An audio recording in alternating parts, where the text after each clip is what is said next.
Imagine this scenario. Two idealistic young men are sent to prison for political reasons. Refusing to accept their fate, they learn the place inside out and devise an ingenious plan of escape. The story takes place in South Africa in the 1970s. Tim Jenkin is a white South African who despises apartheid and dedicated his life to fighting it. He and his college friend, Stephen Lee, have joined the prohibited anti-apartheid organization, the African National Congress. During rush hour, they use small explosives to spread leaflets all over a lively street. Curious pedestrians pick them up and read the forbidden message, calling on them to fight for racial equality in South Africa. Tim rushes to leave the scene, while Stephen wants to stay and watch. But it's too late anyway. The police arrive and quickly arrest them. Tim's girlfriend comes to visit him in jail. Tim proudly announces that he won't deny the charges of spreading the leaflets. She gives him some money, hiding it in his shoes, and kisses him goodbye. The trial starts. Jenkin and Lee are charged with endangering people's lives with their bombs, even though we saw earlier those weren't really bombs, more like fireworks. A racist, bigoted judge delivers a speech about how much disgust he has for the two young men who believe that all races are equal. Being a well-known protester, Tim Jenkin is sentenced to 12 years in prison. His partner, Stephen Lee, receives 8 years. Their parents cry in shame while the judge continues berating the two and closes the trial. After the trial has concluded, a policeman puts cuffed Stephen in a chair and leaves for some reason. An open window nearby attracts Stephen's attention. Making sure that the cop isn't watching, he escapes through the window. He hurts his leg while jumping down. The deranged cop starts shooting at him without provocation. Another cop downstairs immediately starts beating him up. The two convicts are then put into the police vehicle that delivers them to the infamous Pretoria prison. The warden, Captain Schneppel, closely familiar with their case, personally meets them and starts insulting them right away, saying they have betrayed their race. The guards read the rules to them and meticulously search them for forbidden items, after which they are put inside the prison. The door mechanism catches Tim's attention as he walks inside. The trigger-happy tower gunmen further intimidate the new arrivals with their display of automatic weapons. The guard then escorts Tim and Stephen into neighboring cells. There is no one else in their cells, so Tim enjoys the privacy and reminisces about the recent events. A loud bell awakens him in the morning. The prisoners get out of their cells and walk together towards the mess hall. Tim, being a shy, nerdy guy, is afraid to approach any of the tables. A fellow inmate approaches him and asks him to join him. It turns out it's Dennis Goldberg, a famous political prisoner who is serving a life sentence in this prison for trying to overthrow the apartheid government many years ago. Stephen joins them. They both express their deepest admiration for Dennis because in their line of work, he's a legend. They tell Dennis they want to escape the prison. At this point, it's worth mentioning that this movie is based on a true story. Tim Jenkins, Stephen Lee, and Dennis Goldberg are real South African political activists that were incarcerated in the real-life Pretoria prison in the late 1970s. Tim Jenkin later wrote a book that was adapted into this movie. The group then observes a gruesome scene. A black kitchen worker spills some soup, so the guard viciously beats him up with a club, while white inmates hysterically laugh at his pain. The prisoners then run through the yard. Dennis uses this time to discuss in detail with Tim and Stephen their hypothetical escape. It wouldn't be easy. The walls are high and have barbed wire on top. Guard towers are equipped with searchlights and machine guns, and tower gunmen are more than happy to immediately shoot anyone attempting to escape. Tunnels are also out of the question, so ultimately Dennis advises them to abandon their silly dreams of escaping this place. A fellow prisoner, Leonard Fontaine, has been listening to their conversations. He approaches Tim and Stephen and tells them that if they're planning an escape, he is willing to join them. At night, Tim uses a match he smuggled into his cell to closely look inside the lock on the door. He blows it out as soon as he hears the guard approaching. He does this for many nights, trying to figure out how to open the lock. One night, he takes a piece of paper and presses it to the keyhole and uses a pencil to draw the shape of the keyhole. Then he puts another piece of paper inside the hole and tries to figure out the mechanism inside with the pencil. In the mess hall, Leonard makes a scene, trying to give Tim the opportunity to steal the keys from the distracted guard. But Tim can't do it, so they will have to do it some other way. During the workout in the yard, Tim approaches the guard up close and memorizes the patterns on the keys, drawing them on paper afterwards. On the following days, Tim uses every opportunity to have a close look at the keys, drawing each and every one of them. He then uses his work in the wood shop to covertly smuggle the pieces of wood he will need out of the shop. A guard comes inside. His name is Mongo. Stephen distracts him by dropping a bowl with nails on the floor. Meanwhile, Tim puts the contraband inside the thermos and tries to leave. Suspecting these two, Mongo orders everyone to approach him for inspection. He opens their thermoses and pours out the coffee, looking inside. To his astonishment, Tim's thermos appears to be empty. Nevertheless, it wasn't, and Tim got the parts he will need for the keys. He starts cutting pieces of wood with a small knife. He then uses glue to stick the pieces together. Night after night, Tim works hard to manufacture the keys. One night, he goes ahead and tries to open the lock on his door. He hears the right click and happily opens the inner door. One morning, the prisoners stay on watch while Tim tries to unlock the outer door. He can't do it at first, but after a slight adjustment, the key goes right in and the door opens. But another problem strikes. Now, the key won't go out. Tim accidentally breaks the key and rushes to get the pieces of wood out of the lock before he is spotted. The guard walks nearby but leaves shortly. Nevertheless, despite his best efforts, Tim can't get it out and abandons the futile endeavor. He lies in his bed, waiting for the inevitable. Mongo sees the deadbolt sticking out of the door, but to Tim's incredible luck, he dismisses it, thinking it may have been him who accidentally left it this way.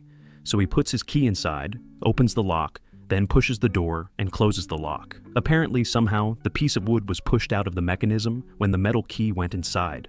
Amazed by his unbelievable luck, Tim exhales from a sudden relief. Leonard has a visitor, his small son. He assures the boy that he loves him very much and will see him soon, pushing closer to the window. In the most sadistic manner, Mongo yells at Leonard for pushing too close to the window, scaring the boy. The mother rushes in there and takes the boy away, while an enraged Leonard yells at the guards for cutting his time with his son short. He later tells Tim and Stephen that he is desperate to get out soon. The outer door can only be opened from the outside, so the trio comes up with an ingenious way to open it using a wire going through the barred window, but it can only put the key inside the hole, not turn it. So they get in one cell and discuss how to make it work. Mongo approaches the cell and listens closely to their conversation. Spotting him, Leonard quickly alerts the other two, and they stop talking immediately. Mongo asks them what they were talking about. They say it's nothing and start cleaning the cell. Getting a sudden inspiration, Stephen suggests they use the broom instead, since it's just long enough to reach the lock through the window. But how do you turn the key? The solution comes to Tim in a wood shop when he observes another prisoner at work using a mechanical wood lathe. He constructs a wooden spinning key holder that works in a similar way, attaches it to the end of the broom, and gives it a try. He uses a mirror attached to a toothbrush to see where to aim. The first time the key won't go inside, so Tim adjusts it slightly and tries again. But it doesn't work again. Much worse, Tim drops the key onto the floor. He quickly gets chewing gum, puts it on the end of the broom, and collects the wooden key. In the morning, Tim, agitated from his many failed attempts, informs the other two that it took him all night, but he managed to open the door eventually.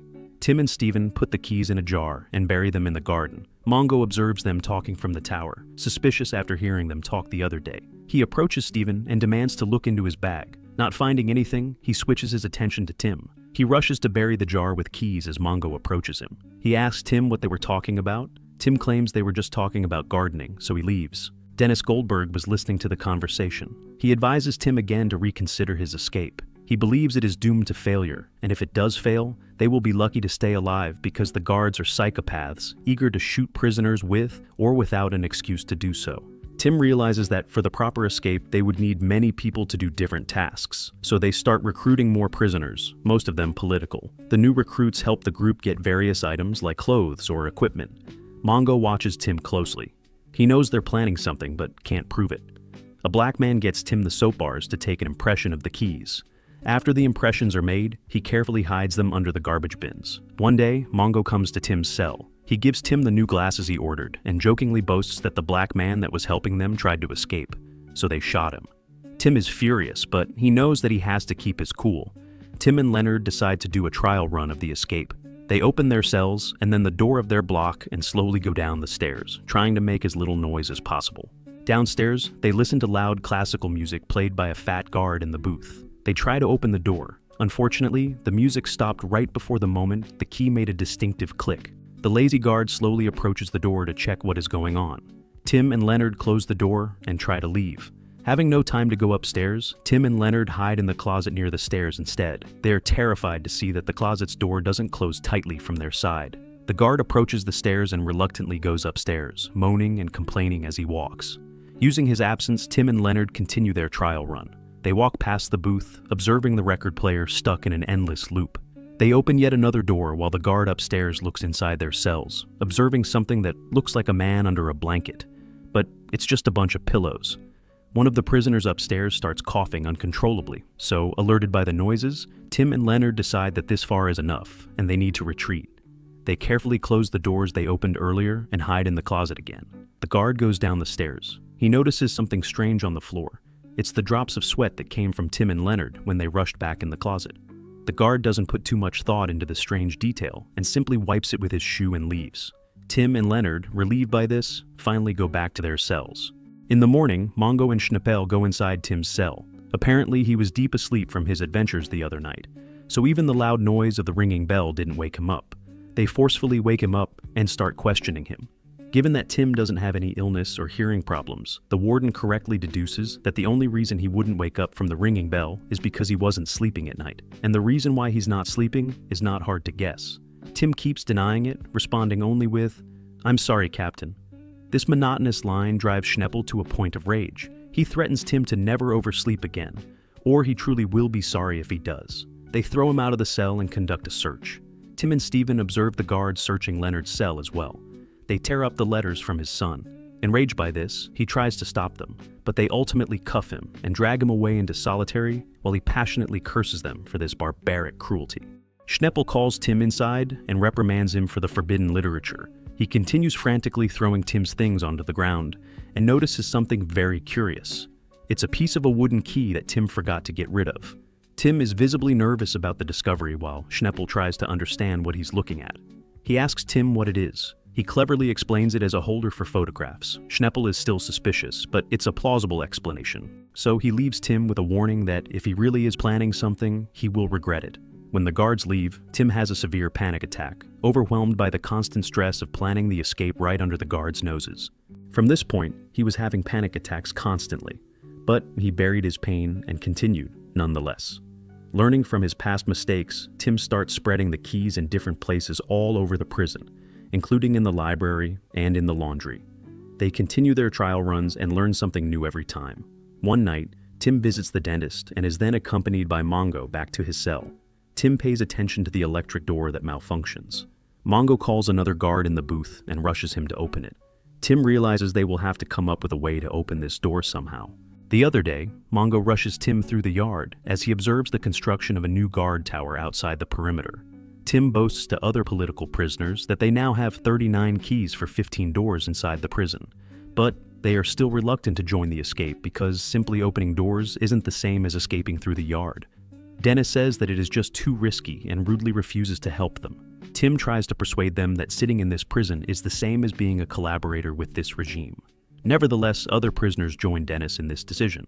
He has a physical altercation with Leonard, who is sick and tired of trying to persuade them. The trio leaves them be. One night before bed, Schnappel comes into Tim's cell and starts angrily looking through his stuff again. After they leave, Tim uses a wooden device to give Stephen a piece of a daily paper, in which the layout of the prison was secretly printed by the anti-apartheid organization. Everything is ready, so the trio starts their escape. Tim opens his door, and then he opens the doors to Stephen's room and to Leonard's room. He asks Dennis one last time to join. He still refuses but wishes them the best of luck. Once out of their cells, they retrieve the bags with civilian clothes they will need for their escape. They start putting the clothes on. A fat guard downstairs rushes to the toilet, but it's clogged, so he goes to the closet near the stairs to look for a plunger. He moves the boxes inside and retrieves the plunger, but he notices something strange on the door. A paperclip Leonard and Tim used in this closet before, when they tried to hold the closet door shut. The trio put their clothes on and are ready to open the blocked door, but they are alarmed to hear the loud gasping and moaning of the fat guard downstairs. Leonard goes ahead and opens the door anyway. They go downstairs and have to hide in the closet, but there is a big problem. The guard took their paperclip, so Tim holds the door with his finger, barely able to hold it shut. The guard goes back to put the plunger into the closet. Dennis helps out the trio by creating a diversion. He initiates an electrical surge and calls for the guard to help him. Other prisoners start yelling too. The guard reluctantly goes upstairs to check what that noise is all about.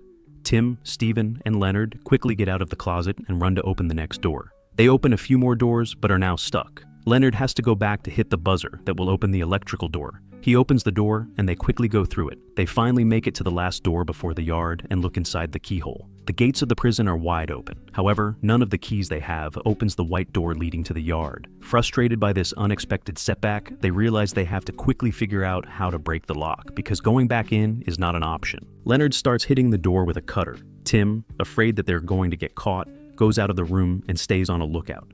He hears the heavy steps of the fat guard slowly approaching them, so he rushes Leonard to speed it up. Leonard keeps digging deeper and deeper until they see the deadbolt of the lock itself. They put on the rest of their clothes and open the door. Tim spots a gunman approaching the wall, so he quickly pushes Leonard to the wall as he tries to go through the gate prematurely. They observe the guard through a mirror. Once he leaves, Tim starts walking towards the gate. It's a lively city street right outside. Stephen and Leonard follow him. By the way, guys, why are these gates only watched by one guard upstairs that's not even looking at the gates most of the time? Anyway, they look at the map and start casually walking away from the gate, pretending to be regular pedestrians. No one pays any attention to them, so they keep moving away from the prison. They approach a black driver in a taxi and ask for a ride. He is surprised, as normally white people in South Africa didn't use cabs driven by black men, but agrees to drive them nonetheless. In the morning, Mongo, as usual, opens the cells. Dennis greets him. Mongo is confused because Tim and Stephen are not leaving their cells as they should. He goes inside and is terrified to find out that the two are not in their beds. The prisoners laugh as Mongo comically rushes to sound the alarm. Meanwhile, the three men celebrate their incredible escape. They laugh and scream, confusing the driver. Tim looks at the wooden key and cries, insanely happy about their unlikely success. The biggest manhunt in South African history ensued. Despite that, the trio successfully crossed the border and left for London, where they rejoined the African National Congress and continue their struggle against the apartheid. After 22 years in prison, Dennis Goldberg was released in 1985. Thanks for watching. Don't forget to like and subscribe for more.